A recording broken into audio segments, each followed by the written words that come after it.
Welcome to the Creative Play and Podcast Network. Join us as we share our favorite RPGs, one-shot games, tabletop games, reviews, and convention panels. Sit back and enjoy the show.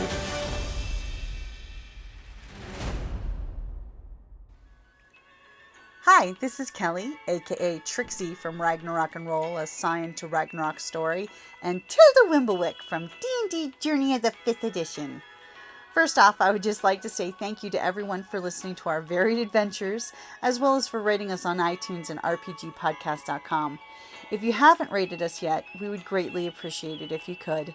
And if you're looking for more ways to support our efforts, we are now on Patreon, a great site where you can help us continue making more podcasts, as well as some special surprises for our patrons. If you can, please look us up at www.patreon.com/cppn. Every little bit helps. And again, thank you for listening.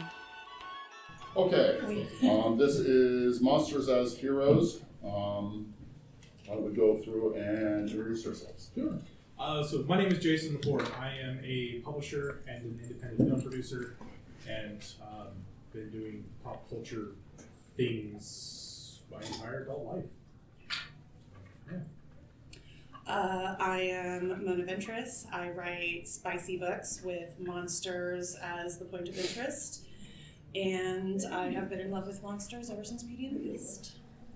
And when he switched to human, it was wrong. No, thank you. I will take the beast. I am William R. Herr. Ostentatiously, I'm supposed to be an author. That's what Joe said. He said, "Tell everybody you're an author." Actually, I'm just a fat dumb truck driver, and they give me free beer for sitting on panels. So. You wait. What? Jason, we need to write a strong lead. I had to pay to be here, man. My book 530 Return was nominated for the Pulitzer Prize. That is Monster as Hero. And my first book, The Collective, was an international bestseller. And that and $2 will buy you a cheap cup of coffee, so it's really not that important. No, that's actually pretty important. No, it isn't. Not a bit. It sounds important. It sounds really important. It's not. If it quacks like a duck, it must be a duck. If it beeps like a phone, it must be a phone. I apologize. So whoever asks who is the moderator has to be the moderator. I'm not going to do that this time. So why don't we just start? What are your thoughts on the subject? So, and I do apologize, everyone. I actually am the last minute film. If you look at your programming, it says S.A. Bradley. I am not S.A. Bradley, but he was abducted by aliens. He couldn't be here, so I'm filling in on a last minute basis. So I didn't prepare anything for this because it was literally 2 days ago. And Joe was like, "Hey," so I said yes. So this is all off the cuff because I don't really have anything planned and prepared. But to your point, or to the point of this panel, for the how monsters can be heroes or anything else with that, one of the biggest elements for me of what we do, and a lot of stuff I'm publishing or that I do publish or do work on are horror. I mostly work in the horror field. That's kind of what I do. And monsters are always interesting. We like monsters, even when you look at your more human-esque monsters, your Michael Myers, your Jason Voorhees, those kinds of guys. It's not so much, those guys you really couldn't call them heroes necessarily, but one of the most compelling things about them is they are amoral. They aren't good, they aren't bad, they just are. They just do what they do. And the older I get, the more I start to sympathize with like Jason Voorhees because they're just teenagers wrecking his shit, and I get his point. Get off my lawn. Yeah, get off my lawn, basically. They're just gate crashing his camp, and they aren't supposed to be there, and they're making lunch. I get it. I understand completely. So for me, that's one of the more compelling issues with them. It's that amorality. They can fill whatever need they want to or whatever they're supposed to do because that's the job. That's what needs to happen. I would argue on a more philosophical or on a sociological level, a character like James Bond, arguably... Nobody's home. Hello? Is it locked? It's me. It gets stuck. I'm in California waiting. Nope. Okay. Does it lock? Everybody, Linda Addison. Yes, it's locked. Hey. If you don't know her, Linda Addison is a 6-time winner of the Bronze Silver Award. Only 5. Only 5. Oh, No, never mind that. I do have 6 houses because I lifetime student, but you know. You're drafting panelists, Linda, so be careful. Maybe they better be careful. Dang, But stealing the Mom, show. any thoughts? I'm a person who could find sympathy for the devil. I always think if you go back far enough, you can find something to empathize with. Like you brought up Jason Voorhees, and like that was a poor abused child who then later became a monster. And when I see that, I don't think of them as a monster now. I think these are the choices that were laid out for you based on what other people did, and you just kept making the wrong choice and the wrong choice and the wrong choice. It's understandable. I want to empathize with it. Should you be killing all of those co-eds? Probably not. But I love it when you can empathize, when you can see the villain's kind of point of view, because it makes them human. I don't like my monster just to be a monster with no rhyme or reason. I understand what you're saying, and I agree to a certain degree. When I was doing The Broken Throne, I wanted the antagonist to be someone who could not be defeated, that it was impossible to defeat. And I wanted there to be a reason why he was impossible to defeat, and that's because he exists outside of time, and therefore you can't defeat him. You Right. can always change whatever he's going to do wrong. But still, the heroes have to defeat him somehow. I modified that when I did 530 Return. Juan the Monster is the protagonist in 530 Return, and he is a very, very, very bad person. He is the epitome of someone you never want to be your friend, and in fact, he doesn't want to be anybody's friend. And the only friend that he has gets murdered. He's the only one in society who is able to be as brutal and effective enough to do the job. Okay, so it's noir. It was a love letter to Mickey Spillane and I, the Jury, if you're familiar with it. But to my mind, when I think of monsters as protagonists, I know that a lot of people like to work with it and like to try to empathize. When I hear that, what I want to see is Grendel. Have you ever read Grendel? Yeah. Okay, Grendel. Yeah. Grendel is just a monster. Okay, you understand why he's a monster, but he is monstrous. And if we humanize monsters too much to make them the protagonists, they stop being monsters. That's fair, yeah. Okay, and that's my point on it. Yes, I will. Well, and to your point, like, again, I pick on vampires only because I've got 3 books about vampires in production. You're not going to diss on the Vampire Diaries, are you? Yes. Yes, I am. No, I'm just kidding. the point I'm trying to make Twilight. here, yeah. So Oh, I am definitely I'm gonna slam dunk on I would say vampires Twilight. probably do show what you're talking about there. Not talking about quality here. We're not talking about quality. Interview with a Vampire. Right. So, and Anne Rice might be a good example of this. Before Anne Rice, and actually Paula Dory wrote the first vampires as an erudite noble person. Or before that, vampires were they're creatures, they're monsters. They rip you apart. They're bloodthirsty. They're forces of nature. They're just animals. They're good at what they do. They drink your blood. They're horrible. They're nasty. And then Paula Dory writes this book as a count, and then we have Dracula that comes out a little bit later. And then Anne Rice really reinforced the idea of vampires as these haunted. The origins of the vampire genre, if you will, actually go back to Serbia, okay, which is where the name vampire originates, okay, and a man by the name of Sava Savanovic. I know this because I did a deep study into it, so I could write a screenplay about it. Sava Savanovic was a normal guy who was accused of killing his fiancée, okay, put to death by the village. It was never proven that he killed his fiancée, she just died. put to death by the village, and then buried outside of holy ground. And every 20 years, he comes back, okay, and kills people. And you say, well, yeah, people think it. No. Every 20 years, regular as clockwork, this little village in Serbia puts out warnings, okay, and everybody hangs up garlic all over the place. And sure as sin, somebody is out wandering alone without garlic around them, and they get murdered. Okay. Sorry, I'm just imagining And this in modern times. It's Oh my just God, funny. Brittany, I'm on my way to the party, but I totally just realized I left my garlic behind. I don't know if I should go home or just keep going through the eerie woods that are covered in mist. But the interesting thing about Serbian vampires is that they do not need to be invited into your home. They only need to steal your shoes. If they steal your shoes, they can walk, which is what I'm putting in the screenplay. That's Okay. fun. Okay, they steal your shoes and steal your shoes. So if you leave your shoes outside, he can take your shoes and then he can enter the house and kill you. Okay, note to all of you guys, if you have like really bad athlete's feet, you don't have to tell us. Just make sure you leave those shoes out for dress.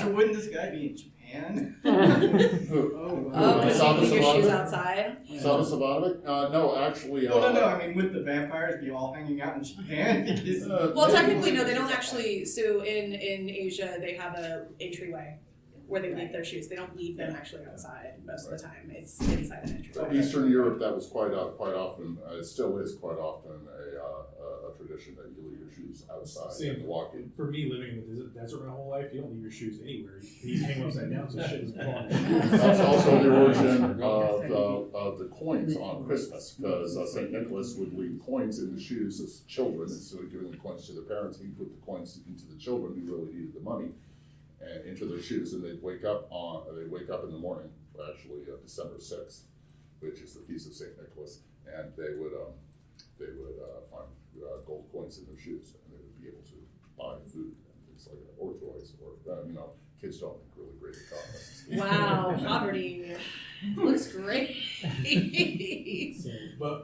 So again, so going back to those early myths of this, Yes. what would arguably what you're describing there would be more like a wraith type, what we nowadays would call like a wraith, Or a which is revenant, yeah. Yeah, something like that. With this risen, bloodthirsty. That is what Bram Stoker based Dracula on. Right, but then we get so that even then Dracula was still a sympathetic villain. You know, he portrayed him as somewhat sympathetic. He had emotions, he had feelings, he had. I mean, the Bram Stoker version was like one of my early girlhood crushes. What do you mean you're waving through time for me? Yes. Yes, thank you. That's all I've ever wanted. But nowadays, if you have a villain as a vampire in a story, more often than not, the vampires are it's usually a good vampire and a bad vampire, and they're usually in a love triangle with somebody else, and they're deeply haunted and they're beautiful and they're glorious. Oh my God, I love them. So, like, the idea of having a truly just despicable or a truly immoral or amoral vampire villain in the story nowadays would be odd. It would be an outlier. Yeah, that's great. Making the antagonist just as horrible. But that would be an example of how they become, because they're romantic. The idea of them is romantic, unlike zombies. Yeah. Zombies aren't really a romantic thing. They're bad guys. They're rotting flesh. Hey, don't you dare! Warm Bodies was amazing. It was amazing. So cute. If it wasn't Nicholas Hoult playing the zombie, would you care as much? If the casting is right, yeah, maybe. So if they had Danny DeVito playing the zombie, It would be a different movie completely. Depends on how you feel about Short. yeah, Okay. it's romantic. Yeah, because short it was kings. because it was Nicholas Hoult. But we have these certain character types that are sympathetic. We naturally feel sympathetic about them. Like vampires are naturally tragic characters, so we empathize with them more. So we end up siding with them more. I'm gonna be the dick here, because like as the one female presenting human on this Please. panel, I fucking hate vampire, and especially and romanticizing vampire. It's gross to me. It is like, I'm a 500-year-old man and you're an 18-year-old, and I'm like, what are you doing? How are you entertained by this at all? You're 500 years old. You've read Tolstoy. You've met Dostoevsky. She gets drunk like at a party with her friends. Yeah. I'm gonna say, unless there's someone behind me. No. I don't think that's just vampires, because I have seen that so much with other supernatural romances, like fairies Oh, cartoon. yeah. And werewolves. And werewolves, yeah. That's very Clearly, the problem is the supernatural romance genre. Oh, well, speaking of which, can I tell you about my books? No, I'm just kidding. I think the thing is that if you're dealing with the supernatural genre in general, to a degree, you're dealing with superheroes. Okay, people with unnatural powers who are able to use them, and there's a power dynamic that goes on there. Okay, and maybe you're pitching this to, you're wanting to sell this to women who think it's sexy to have a powerful man in their life. Or maybe you're pitching this to men who thinks it's sexy to have a powerful woman in their life. Okay, it doesn't really matter. Okay, everybody has different tastes, but what if we look at it like that, then anything could be really a monster movie if they have bad enough intentions or they're just cruel enough. I mean, look at The Boys. So I was going to go a different direction. I was thinking Mrs. Doubtfire. There you go. Like, recast in a different light. You put somebody other than Robin Williams in there, that is a creepy ass stalker. While you were sleeping. Yeah. Oh, but that is an evil film. Yes, sir. That's very good. So you're talking about the age disparity, so I can't help but throw out my favorite line about Bella and Edward. The reason why Edward couldn't read Bella's mind was because there's nothing to read. Correct. Yes, she was 16. Well, And she's from Phoenix. But she was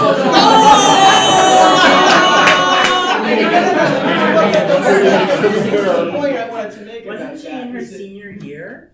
Something like that. I don't know. She's 16, 17. 17. Does that make it any better, especially now that we know that the brain doesn't stop developing until the age of 25 or 26? I think it's 27. But she was the best read person in the entire village. So Well, the point I wanted to make about that, though, isn't that just the Bella character was hugely bland. I mean, there was nothing to her. But Well, it's again, an she was insert. 16 It's an years old. insert. Yeah, that's There's exactly not a lot. that's right. That's so that anyone could insert themselves into the book, and then that's why it has its generic popularity. Yeah. And that might be also why the villains are more popular. That's why we like them as heroes. Like Loki would be an example of this. You look at the Marvel stuff. Loki is far more compelling than Thor. Thor is pretty, but there's not much to him. He's pretty basic. He's pretty bland.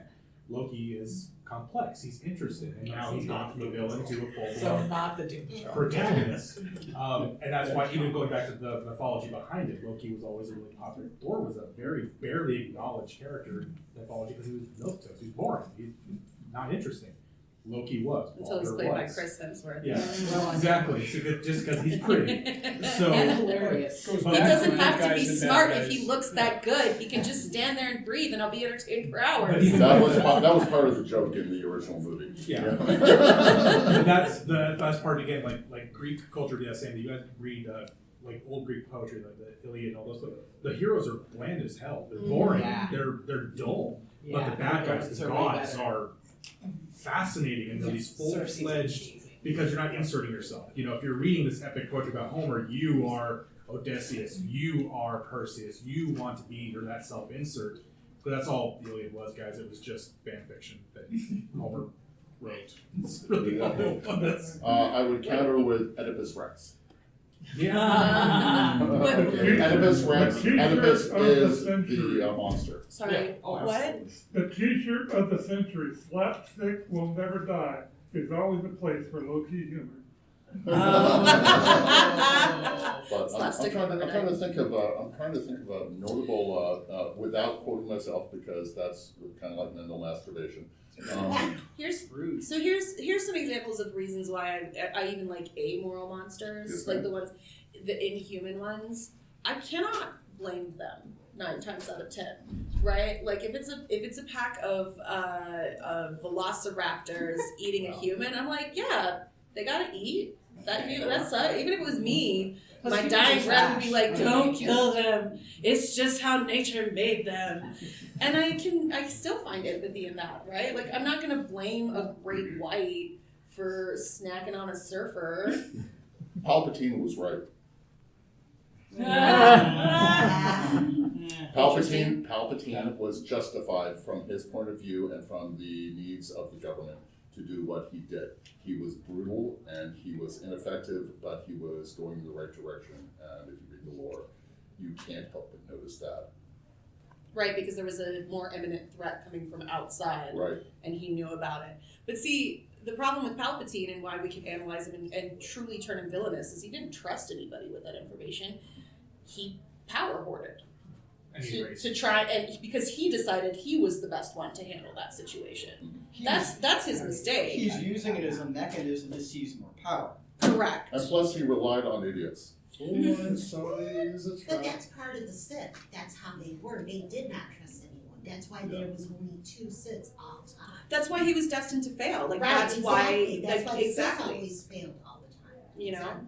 So I mean, yeah, you can argue that he was justified from his point of view, absolutely. But to the rest of the people in the room, he could have asked for help. He's a Slytherin who didn't have a Hufflepuff to back him. I'm going to say that the greatest sin of the Star Wars universe is that Jar Jar Binks was not a Sith. Yeah, that would have actually been a really good arc for his character. That would have been an amazing arc for his character, and if I've read the write-ups on it, and if you look at it, it would have been perfect if he just turned around and says, "Oh, now music cuts your head off," and then like, boom. That'd have been badass. But even that, like the Star Wars stuff, like the reason why we won't glob onto it so much, the reason why we didn't like the sequels as much. I liked them come at me, but they were fine. But we didn't like them as much because it didn't have the tragedy of Anakin behind all of it. Because the first 6 were Darth Vader was such an amazing he's villain. such a good villain. But if Darth Vader was just if he was just a guy in a suit, just a monster to kill people, had no background, he was never Anakin, he's just Darth Vader from the beginning, we wouldn't care. We wouldn't talk about it right now. We wouldn't remember anything about it. Well, we also have to remember that the power of the dark side is a very big temptation. Like, you can equate it to being like a recovering alcoholic being presented with alcohol type of a thing or something like that. Well, it's so the thing is that Vader, to begin with, starts out as Jason Bourne. Okay, he walks through and demolishes everything around him. And then he steps forward from that in his development, and you see him as a very able commander. Okay, and that just makes him even scarier. And then in The Empire Strikes Back, you learn that he wasn't always this evil, this horrible, this terrible, and it almost humanizes him to a degree, but you still hate him. And that's what I like to see in a monster. I hate you. I understand, but I hate you. And that's what makes it. And we want to get rid of Vader in Return of the Jedi because we had Palpatine then, who was a bigger thing you could hate even more. He was old, he was ugly, he was decrepit. Guys, there's a huge thing about evil and ugly.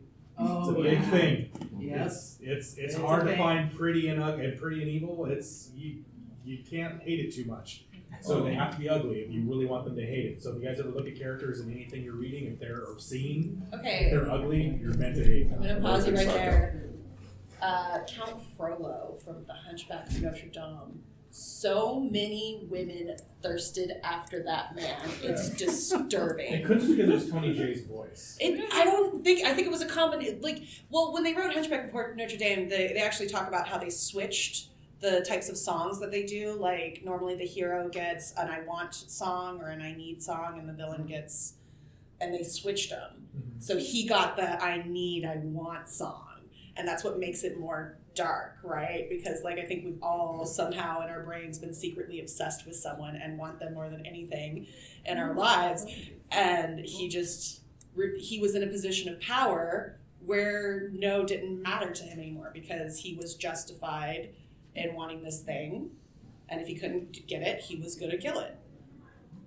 It's not rational, but that's where it was. He's a good example, though, of a very human monster. He had no supernatural powers. He had nothing, but he was a monster. He was awful. What makes a monster and what makes a man? Okay, sorry. American Psycho. Yeah. Excellent example. Yep. American Psycho. There was nothing to love about that man, but we love to watch it. Other than the fact of his sense of comedy, of evaluating pop music.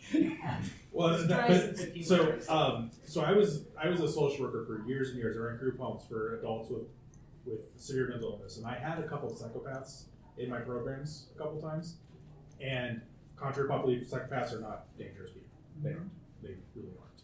But they can't relate to people. It's impossible for them to do it, so they have to fake it. They're very good at acting. So that behavior in that case, he knows he can't connect with people, so he fakes it. A lot of times they do glob onto either religion or pop culture because it's really easy.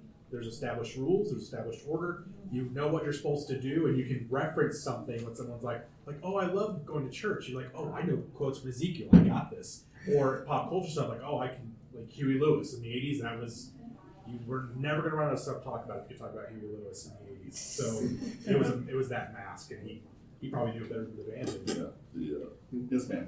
I was just thinking, one of the things that I really enjoy is the when you kind of flip the switch or flip the narrative. I was thinking specifically of I Am Legend, where he discovers at the end, he thought what he was doing was right, and he's the monster. Yeah. He's the person. There's a wonderful, it came out a couple of years ago with the horrifying name of The Only Good Indian, where people break the laws of their culture, their traditional culture, without breaking the laws of white culture. And you go through the whole thing until you find out why all these terrible things are happening, and then all of a sudden the protagonist is like, well, yeah, you're the one that did wrong. The spirit is just taking its just dues. And I love that when they do that, when you think that you know what's going on, and then when you find out the monster point of view, even when they're monstrous, like you were saying, it's like, oh, wait a minute. So not to spoil that, but to her point, guys, the book, The Omega Man, which is what I much, if you guys haven't read it, awesome. Don't let the movie spoil you on that. The book's fantastic. Yes, sir. The one comment I have to make to you, because you were talking about pretty and doesn't associate with evil. Yeah. It depends on your perspective, because if you look at like teenage girls, the most evil person is going to be the hottest girl in the room. Right, but you're still supposed to. That's the power dynamic. Yeah, but that's the whole point. Usually it's a misdirect of some kind. And again, this isn't a direct rule. It's not like if you break it, you're violating it. There's no real rules. But generally speaking, especially in visual media, almost always if they have kind of out of left field, Nanny McPhee is an example of this. Actually, the whole movie is based on this trope of when they first meet this nanny character. She's ugly, she's hideous, they hate her, they can't stand her. But the more they come to like her, the prettier she gets. So she tells them, from the time you want me to stay, that's the time I'm going to go. I generally agree with you, but it is a matter of perspective, because if you look at like that female character, guys will love her, right? But all the women will just look at her and just hate her. Yeah, that's the envy. The pretty Becky trope. It's the mean girl trope. Yeah. But that's the point. Is if she was ugly, no one would give her the time of day, and she wouldn't be.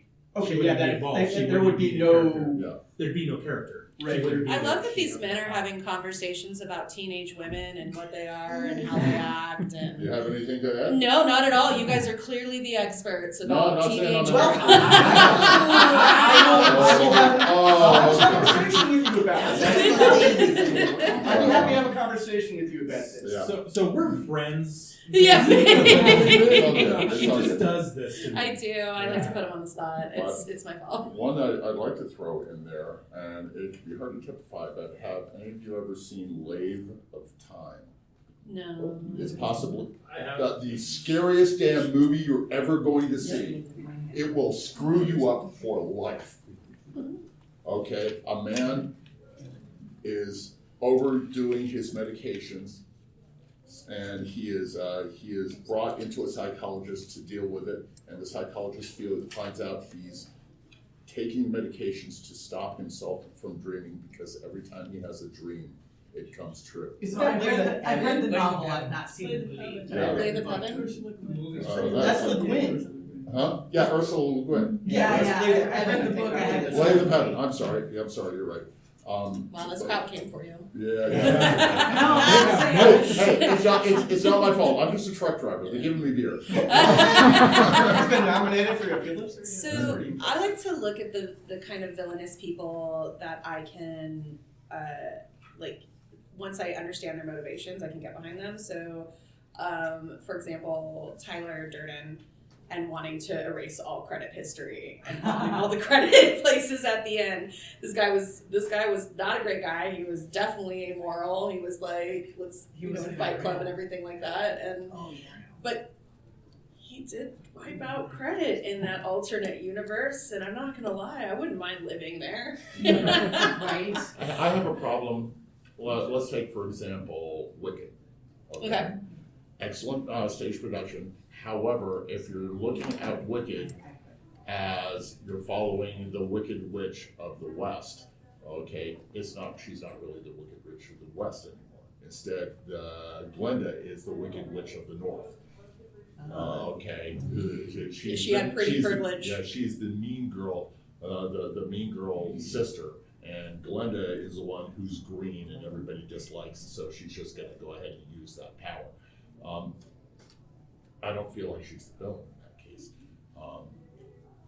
I feel that she's, if nothing else, she's kind of mid-range, conflicted, but she's going to do whatever she has to. Do you mean Nessa or Glenda? Glenda is the good witch. Yeah. Yeah, and Nessa. Nessa is Alphaba's sister. Yeah. Glenda wasn't. Yeah, I was gonna question that too. It didn't fully matter to his point, but I think with Wicked, again, this comes to the point of like, Ricky Gervais, and he was on a show and he was like, all these people who say they would go back in time to kill Hitler, like go back in time and kill Hitler as a child, and clearly none of that will happen. Ricky Gervais's answer to that is, I wouldn't kill him, I'd give that kid a hug. Like, I'd show him love and compassion, because I don't think anyone's really ever showed him that before. Like, and that to me really motivated how I thought about it.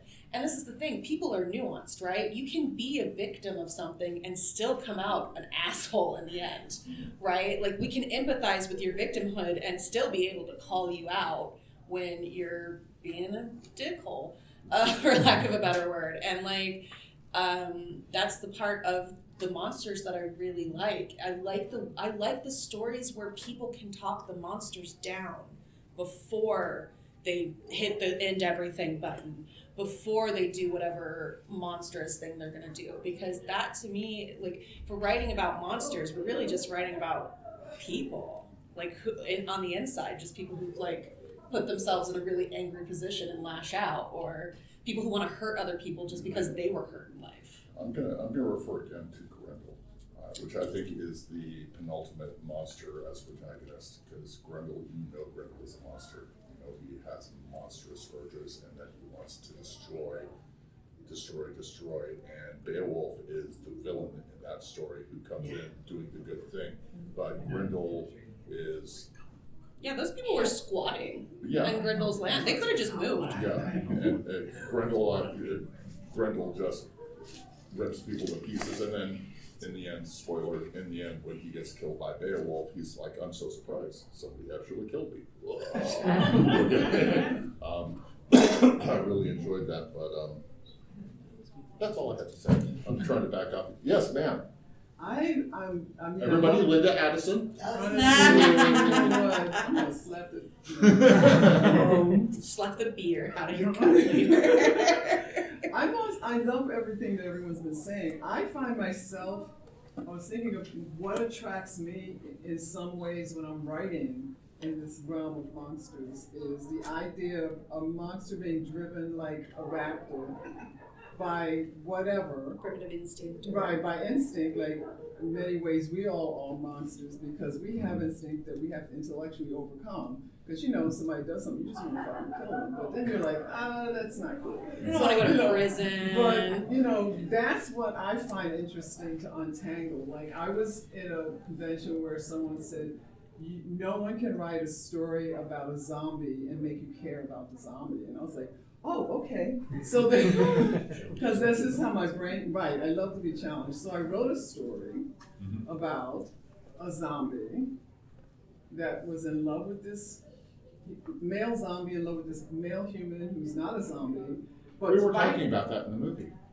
Yes. Yes. Yeah, and from his point of view, from the zombie's point of view, he was struggling with the fact that he loved this, beating heart and breath, and at the same time wanted to eat him. And it was like a problem, you know what I'm saying? So it was like, and people who have read that story said that they felt this was the first time they cared about the zombie. Why? Because it was a very human struggle between love and hate.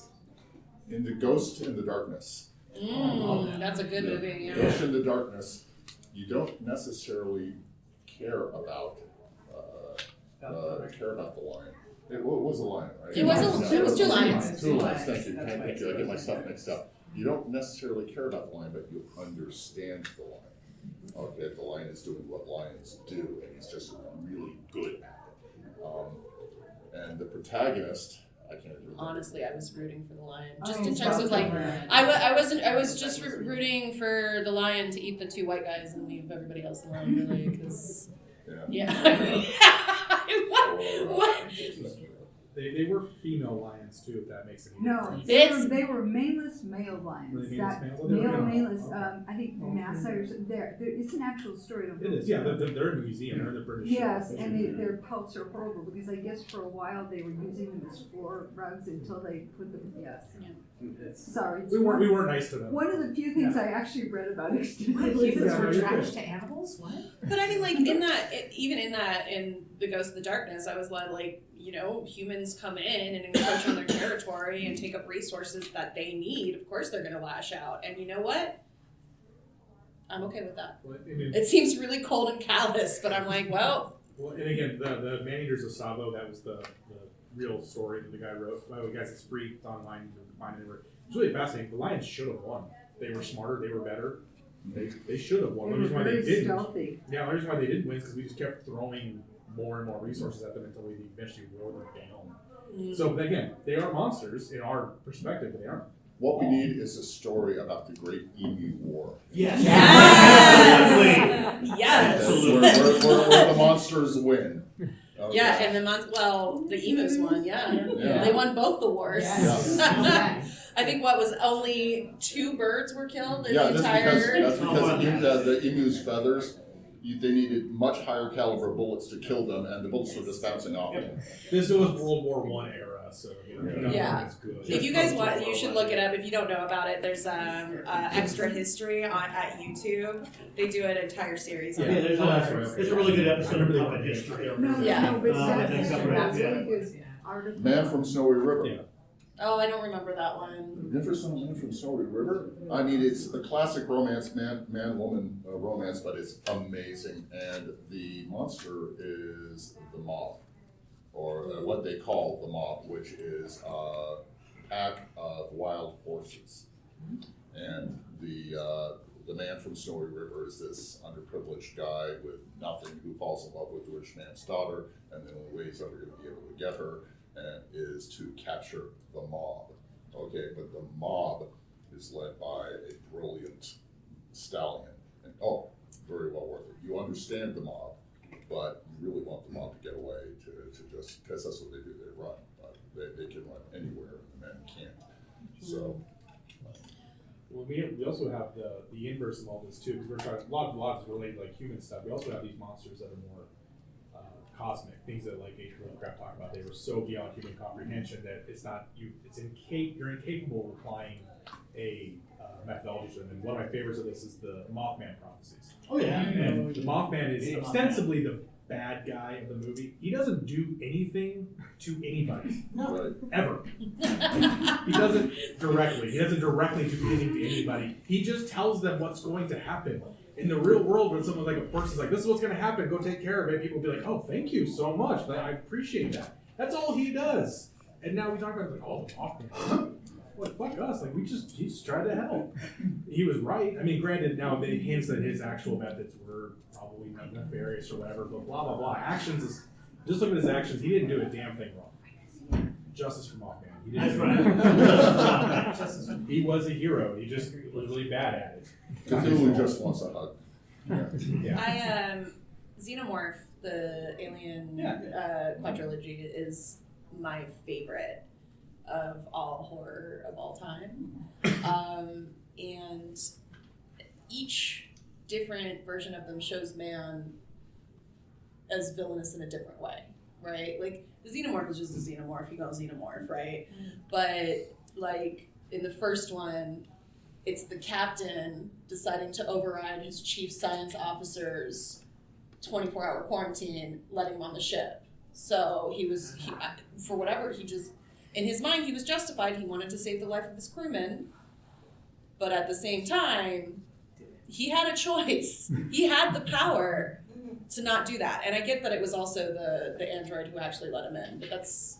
Yeah, but he still could have stopped it if he just chose to. Right, exactly. First time in a movie though. I mean, if they hadn't done it. Yeah, exactly. Then it wouldn't be a Yeah. movie. I'm going to reference the book and audio play Diary of Jill Woodbine, where I'm not going to give spoilers on who the zombies actually are, but it's possibly Jay Smith is the author, is standing that good.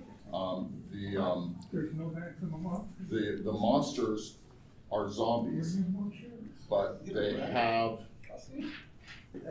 motives and motivations. From a show called Magic Okay, Factory. and the mystery of the book is to figure out what the motives and motivations are for this clearly intelligence spreading zombie apocalypse.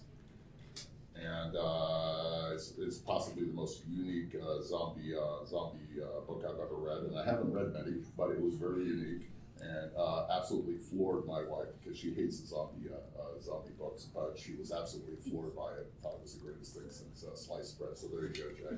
You're not allowed to steal my wife. Huh? Did I pay you for that plug? No. Joe's covering all of his promotions. I'll take his money though if you want. Hey, every time you sell a beer, every time you sell a book, I get a beer. I appreciate you. Yes. That is the contract. Is there any monsters you guys like as, yeah, all right.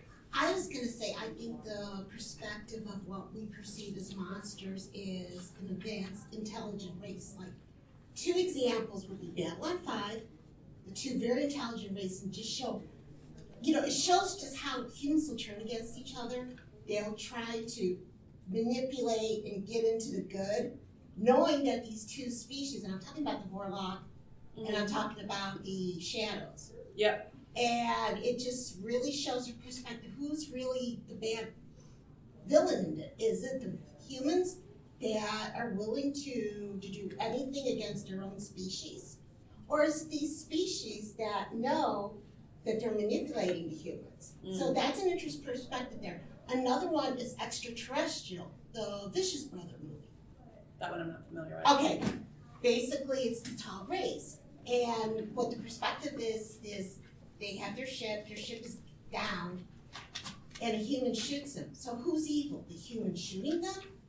And they get back at the humans, or the humans? And spoiler alert if you've never seen the movie, at the end it's the humans because they return the 2 humans and the US government shoots them because they want that secret so much. So it's really a perspective. I just look at it at that, the alien perspective is who's really the villain. I mean, it's a great question. I hate getting trapped up in either or thinking because, well, number one, if you guys aren't aware of this, it's one of the 15 pillars of white supremacy. You should go look this up. Either or thinking is like how they, because it can only be 2 things, right? Exactly. When people are trying to survive and when they feel like they're any creature, any living creature, when it is back against the wall, survival, we can justify anything. That's part of the amazingness of our brain, is that if we want to live, we're going to live. Or at least we're going to try desperately to. Okay. I thought my phone was ringing for a second. That would be embarrassing.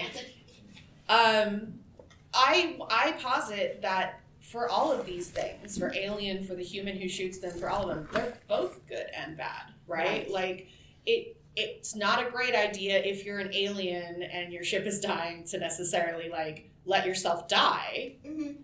And that's understandable. But at the same time, for all intents and purposes, you're an invasive species invading another animal's territory. Mm-hmm. And out of fear, people react, creatures react. Oh, yeah. So I think they're both empathizable, and it's just interesting because we, like, as human beings, I think we want to strive to do better, right? Like, we believe we could do better in those situations. We want to believe that we could do better in those situations, but at the end of the day, we don't know. And I think that's where the excitement lives. Right. Well, the thing is, he made an interesting comment about the villain is always ugly, and that's exactly, we always, every time, even if it's us that's being violent, we always see the alien being ugly. Yeah, so if it came out like a cute little gummy bear, I think people would have like a problem killing it. Be like, oh, it's so adorable, and then it eats its face. Oh, like yeah. It's just like, oh, you know? Yeah. What about Hal in 2001? I'm on. It's an excellent suggestion. Excellent. Have you read it? I haven't read it. I watched the Space Odyssey. Listen up. Yeah, Hal was conflicted over what he needed to do, but he was very literal, and he could not perform his function literally. So the only way out for him was to get rid of the people who were placing him in that situation. And, I'd still blame his programmers, though. well, no, not so much the programmers, but the people who gave him the instructions after he was programmed. Sure, I mean, well, it's the paperclip paradox. If you build a machine to make the world's most perfect paperclip factory, at the end of the day, all it can do is produce paperclips at the expense of all else, and the whole universe is nothing but paperclips. Right. Because that's logic. You can't. At some point, logic has to fall. That's why AI scares the shit out of us, because we know that it doesn't have nuance. It doesn't understand nuance. It only understands the obvious, and that's why. And that's how Captain Kirk overcome all the monster machines that tried to take over the Enterprise. Yeah. You guys just brought up Colossus before. Yes. Yeah, that's why it's Friday. That's why we like Kirk, because Kirk just doesn't care. You can't plan for him. You can't do it. That's why he's fun. That's why he's exciting. That's why he's good. He breaks rules. He breaks rules, and like Deep Space Nine is a good example of this too. Like Cisco, the captain of Deep Space, he's kind of he flirts with war crimes a lot. Yeah, he does. A lot. Well, I think that's also, it made me laugh because people were so mad at Discovery, and not just for that, but they bring that up. They're like, this isn't Starfleet. Starfleet wouldn't do this. And I'm like, have you ever watched Star Trek? Yeah. Starfleet would do a lot of things if they decided they wanted to. If they wanted to. They do, and they just tell people the feud, like, oh no, we're this. And then you're like, over here, we're going to do this. If you guys have been keeping up with Strange New Worlds, Yes. there's the second season, second episode. Yes. Una's trial. That lawyer lady, I want to be her one day. Right. Yeah, the way that she calls it, she called it out right there in front of everybody. Like, a Star Trek captain can make exceptions to they can break the Prime Directive. They do it all the time if they find that it's warranted. So that's the example of this, right? So like Star Trek being probably for us a more realistic utopia as far as we have in pop culture that most of us are aware of. But even then, we have all of these very real issues. Like if you have your Cisco situation trying to defend against the Dominion, against the Cardassians, whatever, you're going to commit war crimes, because if you don't, you're going to all die. So either you commit atrocities and become a monster, or you do the Harvey Dent thing. You live long enough to become the villain, and that's just what it takes. That's what you're going to Well, do. Janeway did that when she was stuck in the Delta Quadrant. She had no choice but she tried to stick to it to a certain point. She tried. And then it was like, she dealt with the Borg. I mean, look at her situation now. She negotiated with the Borg. She was deal with the devil. Right. But she had to do it to get through that territory. Right. So, yeah, I mean, Star Trek really portrays the utopian environment, future. But to be perfectly honest, it shows a lot of aspects where they can't adhere to it. Well, that's we're human. We suck. So, Well, and it's not just that. You can't get everyone to conform. No, exactly. To the way that you want them. You could offer them every freedom in the book, and if they still just didn't like you, they'd be like, F you, and walk away and do whatever they want. What you're talking about is an enforcement problem. What happened? You create a utopia, but if someone doesn't go along with it, now what do you do? Right. Exactly. But, I mean, like, is it truly a utopia if you require everyone to go along with it? No, that becomes a totalitarian. Yeah. So, Because you're so silently who was the dictating monster their in norms. Ender's Game? Oh, wow. Wait a minute. There's a lot. Yeah. Well, let's be That's a fair good one. about Ender's Game. Okay, That's the a good monsters in Ender's Game were fighting against humans and were wiping us out. Ender was a monster fighting monsters. Okay, he just didn't realize it. Well, no, he was a child. He He was a child who they basically said, you had to do this or we will all die. That is manipulation of the grossest magnitude. He's a child. He's not capable of critical thinking. Well, he didn't even know. He didn't even know he was fighting. No. Right. Like, he thought it was a simulation. He thought he was playing a sim. And If you judge by actions, he was doing monstrous things. Now, he didn't mean to do monstrous things. He didn't mean to wipe out this entire planet. But he did wipe out the planet. He was tricked into it. Regardless, now he spends the rest of that series making up for that. Okay, but if he hadn't, they would have killed humanity. So I can understand why he was placed in that situation. I can't remember, did the queen say that she would actually go back and kill them, like in whatever conversation? Well, we they had were with they them? were destroying their. Which? I'm sorry. What I remember, it's been a while since I've read it because, you know, Been a very long time. it's been a while. But I remember something afterwards where he goes to a hive, or maybe it's before the big battle where he goes to a hive and has some sort of like telepathic conversation with the queen. Yeah. And she gives him the two. Is it the two surviving children of that race? The egg. Right. Right. So like, but again, like talk about like the monster stuff. I would argue that the kernel, the command structure that put Ender in that position was the monster. But that being said, were I in that position, I'd do the exact same thing. Yeah. I would be a monster. That's fine. I would sleep at night, God, I hope- sending this kid off to kill an entire race to save humanity. I would sleep when there's a minute. is it wrong that if I had been in Ender's shoes and somehow was hip to what was going on, I would have just turned the human fleet back on the humans and been like, take me, alien mommy and daddy? I mean, that is the choice, because that is an either or. So when you're that far, you have pushed it to an either or. Maybe it didn't have to get there. Maybe, who knows? It's a concept. He parks them on a planet and is like, this is your new home. It's the point of view as to who's the monster. But working with that of either they kill us or we kill them, it's one or the other.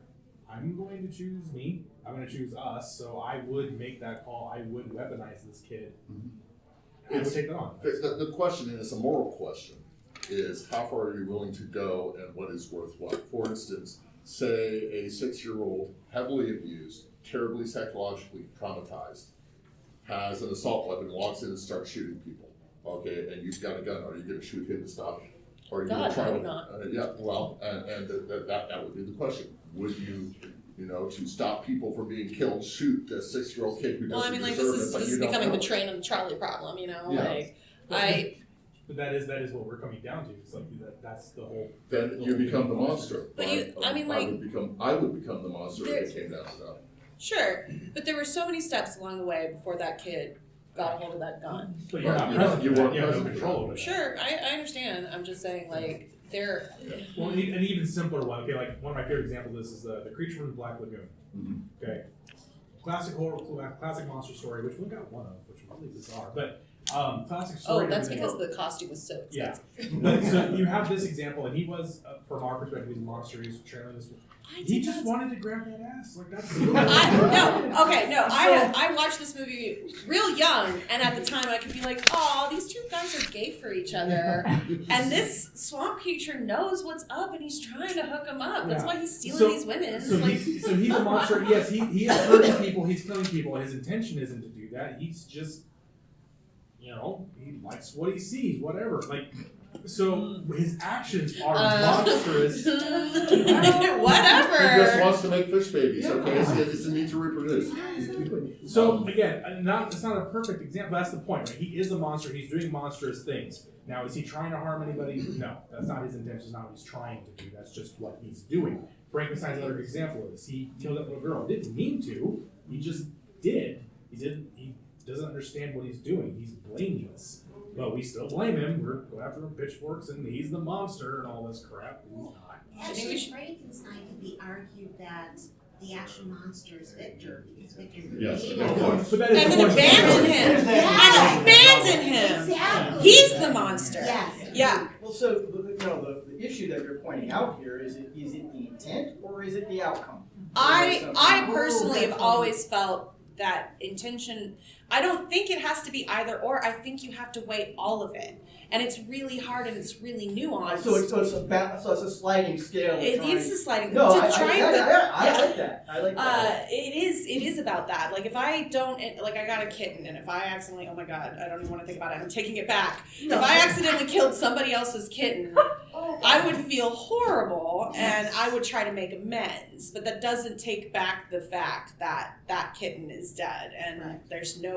The only thing through that trauma is to heal through it, and sometimes healing means getting angry at the person who did you wrong. And then you get back to the point of like, okay, once you have this bad outcome, to what point are you aware of that outcome, and then how does that change your behavior? I mean, That's what that's why we write books, buddy. We get to explore all of that. But we're getting close to time. So let's do. Do you guys have anything? Let's do final two. Plugs? First? Yeah, all right. So plugging. All right, guys. So tomorrow I'm doing Researching Your Writing at 9 and 10 a.m. I did a lot of research for these books. I even rewrote this one 4 times to make sure that I captured the Egyptian underworld correctly. You're welcome. And I also am doing Kill, Shag, Marry at 10 and 11. It's going to be super fun. It's always super fun. And you guys get to do the arguing, and I just get to sit back and drink. And I love that. Also, my books are for sale. I have a friend with me. We have a bunch of my books. If you're interested, you can come see me. They're all about the same woman getting down with a bunch of monsters and gods. Oh, yeah. And these guys are monsters. Good, bad, and the ugly. So. Okay, I got 3 books sitting over there. I put together a couple of short stories that I was really pleased with and that other people were really pleased with. I'm giving them away for free. From 2 to 3 p.m. I will be autographing all of my books, which are for sale, for the bargain basement price of what do you want to pay. And I will be there with Linda Addison, with Jay Smith, and Joe Bauman, and I think one other person. Carol Edwards, yes, Carol Edwards, who is my fairy god poet. And otherwise, have a great day and take it away. So, because I'm only covering, sorry guys, I'm only on one more panel. That's tomorrow at 10 p.m. We are doing Horror Against Humanity, where we try really, really hard to make all of you very uncomfortable. It's a good time, guys. With Cards Against Humanity style, but just the most grotesque things that we can possibly think of. It's bad. It's really, really bad. I didn't bring any product with me to sell, but I do provide author services. So if any of you are aspiring authors and you need help, come find me and I can help you. So with that, anyone have any final thoughts? Anything you want to get the final word in? Everyone should marry Leatherface. Monsters suck, but sometimes on purpose. Jaws was the good guy. Jaws was the good Jaws, I was 100, especially at the SeaWorld one, I was 10,000% on board. No more exploitation of, end exploitation of animals. My favorite monster show. Which one? Godzilla is also a great monster. All right, thanks guys. Thank you. Thanks, guys.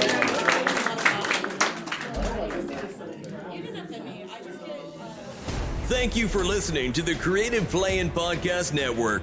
If you enjoyed our show, please check out D&D Journey of the 5th Edition and Ragnarok Enroll a Scion Hero to Ragnarok Story. Also, check out our Patreon page for more content and behind-the-scenes things, as well as joining us for a one-shot game or two.